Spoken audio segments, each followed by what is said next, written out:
Oh, yes. Oh, yes. We have arrived. Ladies and gentlemen, we have arrived. Super Bowl number 3 right here. What's good, everybody? Welcome into the Early Edge, your daily sports betting brand of record. We are powered, as always, by the almighty SportsLine, the best value in all sports betting, and it's not close. This is the day we all wait for. I don't care how sharp you are. I don't care how young you are. I don't care how much experience you have. The Super Bowl is cool. It's almost like yesterday didn't exist, and I'm glad I don't think that yesterday existed. Don't worry about it. I'm talking to EC about all these parlays when his mind is out at the golf tournament. What are you doing? But don't worry, he'll make up for it. He'll make up for it. Now, as you guys always know, we never leave you hanging. And today at 5:30 p.m. Eastern time, that's right, the entire crew, Prop Stars, the Counselor, M Squared, Maestro, the Stoic One, the 5-tool player, they will all be here right up to kickoff. We've got all your best bets, your props, your cross-sport props. We've got it all for you right here. But to get the day started off right, you know, I got to bring in my absolute OGs. Let's bring in the stars of the show. You know them. You love them. First and foremost, live from Nashville, Tennessee, the penthouse level. M Squared, good morning, sir. Good morning, Coach. Good morning, everybody out there. Fired up for the Super Bowl. It is finally here. It feels like it's been a month, like college football with the layoff here. Cannot wait for this game tonight.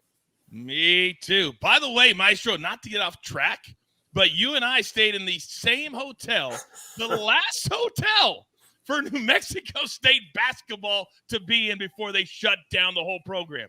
I don't know how I feel about that. Good morning. Good morning, Coach. And yeah, and I was thinking back to my conversations with some of the players and team members in the elevator. Did not know there was anything like that swirling around. I thought they were just getting ready for a big game with Grand Canyon. Although they did tell me there were going to be a lot of points scored in that game, and it went over. That was the 14th straight over for Grand Canyon. And I think they lost by 30. And maybe we should have known something at that point that the very next day their program would be shut down. Kudos to you, gentlemen. They were very nice to us. All right, finally, this man, to lock him down for not one but 2 shows today with the schedule he's had lately. Oh, the Stoic One, RJ White. Been up to anything lately?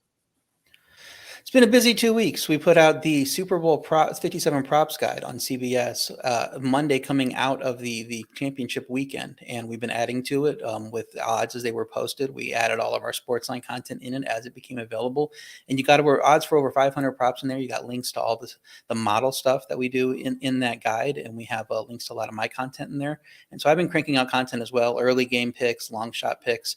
And then on Friday night, I dropped 57 picks for Super Bowl 57 on the SportsLine site, where I collected everything that I already had to date in one article and then threw in a ton more. I think I had like 25 picks already and threw in the other 32, somewhere around that number, where I'm going through, team total rushing yards, over-unders, which we'll talk about here, just a bunch of different things. I have my anthem pick in there. I have a bunch of stuff in there. So still time to go check that out on SportsLine. You can find the link to it on my Twitter feed at RJ White 1. I tweeted it out on Friday night, but you can also find it by going to the football section of SportsLine. And they need to be a member, correct? Yes? You need to be a member to get all 57 picks. There you go. But I would say it's worth it. I would say it's more than worth it. RJ, thank you very much. All right, let's get into it. Storylines that could affect the betting lines today. And I try to tell you, this spread, Maestro, has kind of been hovering Eagles, Chiefs the last 2 weeks. Where are we at today? Very interesting. Everyone knows we opened with KC as a small favorite. The lines flipped immediately, and we've been sitting Eagles -1.5 for a long time. But yesterday at a couple important Vegas books, the Superbook took so much Chiefs money that they moved down to pick 'em. South Point took a lot of Chiefs money, and they moved down to -1 still for the Eagles. But MGM, Caesars, DraftKings, FanDuel all holding at 1.5 Eagles. The only $2 million bets so far that have been publicized, both on the Eagles, both at MGM, but it seems with what happened yesterday in Vegas that we may see some heavy action on the Chiefs right now. Most books still a little bit heavy on Eagles money, definitely heavy on Eagles tickets. The money might be split, but I think today people are expecting more of a Chiefs wave. when you put this into the rundown this morning, I literally grabbed my phone and put the Chiefs bet in because I was like, if this is going to move, and I got them at +1 now. I don't want it to get all the way back to pick them. May not seem like a big deal, but it is. It is. Maestro, thank you very much. Hang tight. By the way, I got to address something real quick because you know that's what I do here. There's somebody in the chat that's begging for a showdown. There's somebody in the chat that's begging me to say fly, Eagles, fly. I won't say fly, Eagles, fly. I'm not going to say it. I'm not going to say it. But what I will say is when you beg for a showdown, don't make it immediately after we had to chase you down for 2 weeks to pay on your last showdown. 2 weeks. 2 weeks to pay. There will be no showdowns for you until you prove you are worthy of a showdown in the early edge universe. And you know who I'm talking to. I don't need to say his name. Now, up next, RJ. I saw a little underline the other day on the TV, and it said injury report, Chiefs. And then I thought they had messed up because there was no names there. What should I take from that? Floor is yours. Yeah, mostly clean injury reports on both sides. The Chiefs did have one injury. Mecole Hardman's not going to play. They put him on IR at the end of last week, activated Clyde Edwards-Helaire off. So that's going to change the running back composition a bit. We'll see how many carries and touches Edwards-Helaire gets and who it's at the expense of. Obviously, Ronald Jones probably isn't going to do much in this game, but does Edwards-Helaire have a bigger role over say, a McKinnon or Pacheco take some of their touches? We'll see. On the Eagles side, clean injury report except for their punt return is questionable. So we'll see if he can play. Maybe sprinkle a little under 9.5 longest punt return yards for the Eagles, because if they don't have their key guy in there, once the game starts, that could be a factor where they're probably not even getting that many opportunities anyway. So you get one guy in there, gets 7 yards. We'll see what happens. So their secondary is going to have to be on their A game versus Mahomes. Reports come out that he had a great week of practice, much better than that Bengals week. Obviously, 2 more weeks removed from the injury. So maybe he won't be limited at all here, and the Chiefs are able to do whatever they want to do offensively, because Hardman isn't that big of a deal for the offense. But there is a difference between everybody getting through practice and not having questionable tags on the injury report, and then you get into game day. So we'll see if there's any re-aggravations occur, if anybody looks limited out there on the field. And then I think Mikey will be firing away at some live bets based on what he's seeing. You're damn right. Follow all my guys on social media. Live betting is everything. It's what we do. We have the very best. Now, AB in the chat says, for real, though, RJ's lettuce is championship level today. The hair is looking very nice, high and tight, RJ. Feeling it. It's because I just stepped out of the shower, and so it's combed for once. Hey, we'll take it. We'll take it for once if it's going to be Super Bowl Saturday. Or Super Bowl Sunday, I should say. All right. It's time to get to our board. And you guys know, if you've been watching for the full 2 weeks, we've got so many picks that we'll have on the later show today. But right here, right now, I got to pay those pesky little bills first. Here's a word from someone that we love being partners with. Italy's best clubs and brightest stars bring show-stopping skills and unbelievable thrills in the fight to the finish for the Scudetto. Stream every Serie A match live on Paramount Plus. All right, here we go. Now, I don't do this very much anymore because I think it has to be special. Well, today is special. And we named this show Sunday Brunch all those months ago, and we had no idea how this show would grow into the behemoth that it is today. So, M Squared, if you don't mind. You know the drill, son! It doesn't matter if it's Super Bowl Sunday, there's still college basketball. Perhaps a little NBA, there's always injury reports, but my man brings it no matter what the sport. So, once again, M Squared, if you don't mind, give it to me. All right, Coach. We'll start with college basketball to get things going today. This is an early game. I believe it's noon Eastern time, 11 Central where I am. We're going Memphis and Temple over 147. Look, these early college games on Sundays, definitely high variance events. These two teams played a month ago. The final score, 61-59, significantly under the total of 149.5 in that game. However, I still love the over in this one. Look, Memphis loves to play with a ton of pace. They're going to be on their home floor in this one. We expect home teams in college basketball to be able to dictate the pace of play a little bit easier when they're playing on their home floor. This Memphis team is a massive, massive over team, 15-9 on the season, 7-4 at home. But what I like here with Temple is in that range where they're 3 to 4 possession underdog. We expect them, if they're competitive, to be at 2 to 5 possessions most of the game. what I see from them is they're excellent at getting to the free throw line. One of the best teams in the country at drawing fouls. Memphis is not very disciplined at all. They foul a ton. Temple shoots free throws incredibly well, top 20 in the country. That is how you stay competitive in conference road games here. I'm expecting Temple to be just competitive enough to continue to push this one. We should see a game where Memphis flashes 80 to 85 points on their end here. Let's go over 147. And then we're going to move to the NFL. I've got one play here in the Super Bowl, one additional play. We're going Jerick McKinnon, under 5.5 rushing attempts, minus 120, minus 125. You can find it at a couple different books out there. I just think this is a big number for him, considering what we've seen from him and the health of Patrick Mahomes and Clyde Edwards-Helaire being back, and the overall projected game script in this one. He hit this number just 7 times this season in the 19 games here. I think this is far, far too high for him. I think the only scenario that we see McKinnon going out there having 6 rushing attempts in this game is the scenario where Kansas City leads by 2 scores, probably for at least half of the third quarter and all of the fourth quarter. That's where I would see the opportunity for this happening. Otherwise, I think he's going to be involved in the passing game. I think he loses work to Isaiah Pacheco. Let's go under 5.5 rushing attempts for Jerick McKinnon. And before we get any tweets saying, I can't find that at the Super Bowl, most books have everything divided up. So you got to go look for this. But I promise you, almost every single book is there. Correct, Mike? Yes, definitely. Yep. All right. Thank you very much. That's where we start, but certainly not where we are finishing. So, RJ, you also have Jerick McKinnon. And this was something we wanted to talk about today, because the reason we're talking about it this morning is if you don't put this bet in before the basketball game starts, then you can't get the bet in. Give me your cross-sport parlay first and kind of explain to people who are brand new exactly what it means. Right. So we're looking at 2 different stats here. We're looking at Jerick McKinnon's receiving yards versus Aaliyah Boston's points plus rebounds. Very talented player on South Carolina's team. Huge matchup in college basketball, South Carolina versus LSU, 2 undefeated teams. It's going to be a big play there. I believe this prop opened around even. It's steamed upward toward Boston. People expect a much bigger game for her than McKinnon having a lot of receiving yards in this game. So you can get McKinnon plus 5.5 yards at plus odds. I have it at plus 110 on Caesars. I know that I believe it's Mikey had a McKinnon over receiving yards prop earlier in the week, so I know he likes McKinnon to have a decent amount of receiving yards. It's been getting hammered over the last 24 hours or so. It's up to 20.5 with minus 142 on the over. So we're really expecting him to get over that 20.5 number, get to 21, 22, 23, however many it is. So Aaliyah Boston's probably going to need to get to the 30 range to get this.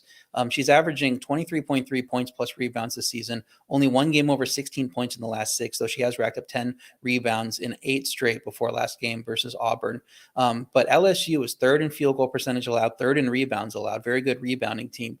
I don't think Boston's very likely to beat that 23.3 season average by much, if at all. So all McKinnon probably has to do is get to the 18-19 range and to get this. And since we all think he's going over, really like getting the plus odds here. It's a way to play this prop without having to play the big juice on McKinnon's over. So that's why I like him plus 5.5 receiving yards, plus 110. I have 2 other props for you. Kadarius Toney to go over 34.5 rushing plus receiving yards. This is minus 133 or I think minus 117 right now. It's come down a little bit. Before playing 6 snaps against Cincy, he had grown into a bigger role. 44 plus yards combined in 3 straight games. He had 7 targets against the Jags. 40 yards on 4 carries in 2 games prior to his injury. And this is Andy Reid. This is the Super Bowl. He's going to empty the playbook, and he's going to find creative ways to get playmakers the ball. And Tony's really a guy that's been trying to get more involved anyway. And so I think you're going to find creative ways that he gets the ball that is not on tape for the Eagles to prepare for. And he's going to be able to get a big player to get over this number pretty comfortably. Third prop I got here is Eagles to go under 141.5 rushing yards at minus 120. They're known to be a very good rushing team, but they got there just 6 times in the regular season, despite having a lot of second half leads where they could run the ball. They made it to this number the last 2 weeks, but no one expects a similar type of game that they had the last 2 games where they blew out the team and they could just sit on the lead in the second half. This number has ticked down slightly. It was 142.5 at minus 110. I have it now at 141.5 minus 120 for this show. So sharps are likely on the under here, seeing the same thing I am. They think this is going to stay under. So that's my third one there. Eagles under 141 rush yards minus 120. See, this is another bet for those of you who are brand new to here or just being educated that most of the time during the regular season, you just can't play. But there's so many different ways to bet total rush yards. I absolutely love it. By the way, real quick question, RJ. The Chiefs only had 42 rush yards in their last game. They haven't been running a lot. I don't know what the number is, and I hate to put you on the spot, but what would you make of the Chiefs side of this bet?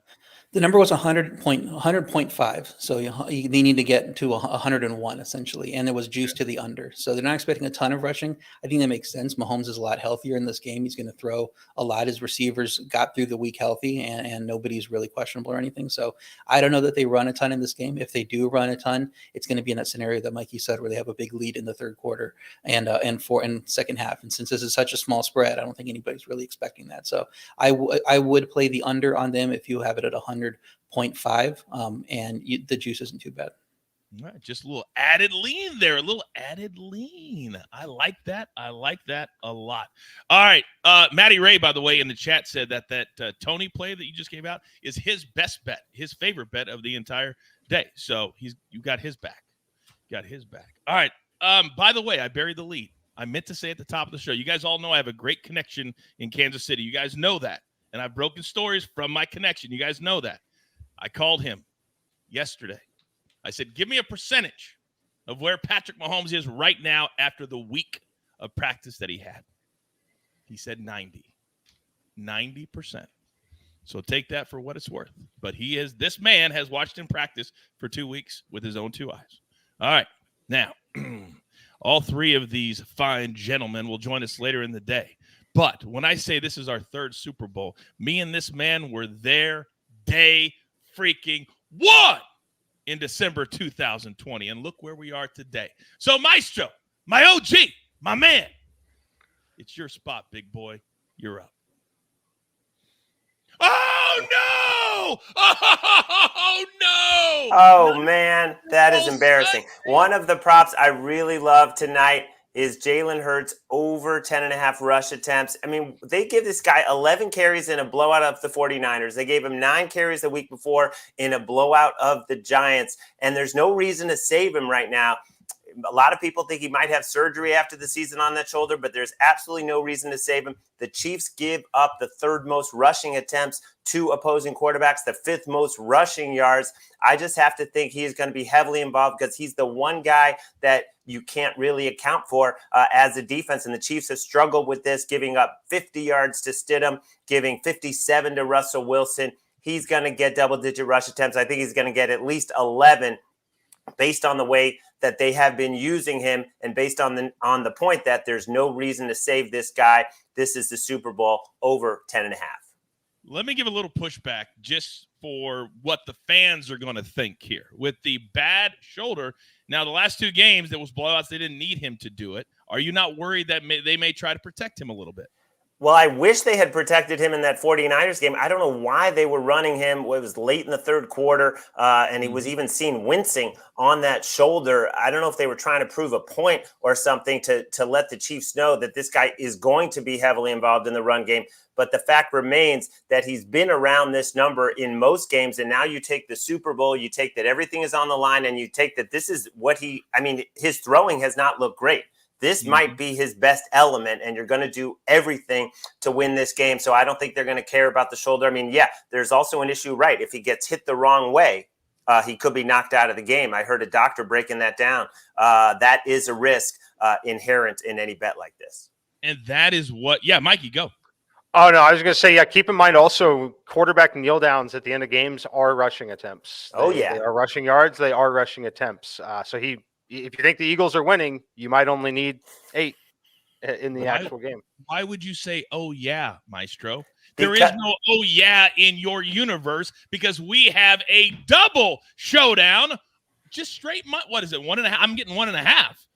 You can have 1.5. Oh, yeah? You're saying, oh, yeah, like it's a lock? They're going to be kneeling down at the end of the game? I'm saying, oh, yeah, that's a point that I should have made because it heavily supports my case. Don't backtrack now. I know why you did it. It's okay. Mikey, that's all right. You stirred up the hornet's nest, and I like it. Go ahead, Maestro. I also have a showdown with Mr. Matt Ray, trying to get even. He's on your side. I added another showdown, Eagles versus Chiefs, with him, but he's a gentleman, and he's giving me straight money line. First of all, don't insult me. Second of all, I respect it. Third of all, you're the one that set the number. It wasn't me. So don't blame me for that. I didn't want any talking after this. I didn't want any griping. RJ, let me stop for a second. He just said, I don't want any griping over a showdown bet. Who's the one that gripes the most when something doesn't go his way in a bet? RJ, the answer is? I have no idea. You leave me out. You leave me out of this one. The answer is Maestro. The answer is Maestro. We were riding in the van the other day, and he had a Bryant bet. I can't make this up. Can't make it. We're having a conversation. 4 other people. And all of a sudden, Maestro goes, yeah. I'm like, what's he screaming? We're in the van. It was 4-2. It was 4-2. Not Is that true. a true story, Maestro? Not true. Not true. It was 5-0. All right, my bad. It was 5-0, and he was given the fist pump with 18 minutes to go in the first half. As we were driving back to hang out with the New Mexico State team at the same hotel. All that's true. All right. We wanted to start the day off fun, and that's exactly what we did. But at 5:30 Eastern, we're going to be all kinds of serious. But grab your paper, grab your pencil. Here is the recap, courtesy of the Snake on the 1s and the 2s. Mikey, M squared is on Jerick McKinnon under 5.5 rush attempts, -120. He hasn't had a lot lately at all. It's been all about Pacheco. Then Temple, Memphis, over 147. A lot of these games start early in the day because that Super Bowl window is wide open for the Super Bowl. Get your bets in right now. Then the Stoic one. He's on Kadarius Toney, over 34.5 rush and receiving yards combo. Eagles under 141.5 rushing yards as a team. Then a little crossover sport prop. There are a lot of these. Go check them out, whatever book you use. Jerick McKinnon, and you add 5.5 receiving yards to his number, will be more than Aaliyah Boston points and rebounds for South Carolina. She is not like most stars or superstars. She doesn't score a ton of points. She's very unselfish. So I love this play. Then finally, from the Maestro, Jalen Hurts over 10.5 rush attempts, -105. I'm pumped up for today, if you couldn't tell. Got the official hat with the logo straight from Phoenix, and we're all going to be laser focused, ready to go, because these 3 and the counselor and AB and prop stars chomping at the bit for our mega preview later today at 5:30 p.m. Eastern time. But for the here and the now, there's only one thing left to do, and I believe you all know what that is. You've got your marching orders. Let's take all of these tickets straight to the pay window. For my entire crew, love them all. Stoic one, Maestro, M squared, and of course, Snake on the 1s and the 2s. Turn on your notifications every single time we start a show. Ding! You don't miss one single second of this content. And today, it's very, very important. Only one brand you even need to worry about, because we grind for you to win with you right here at the Early Edge. Good luck.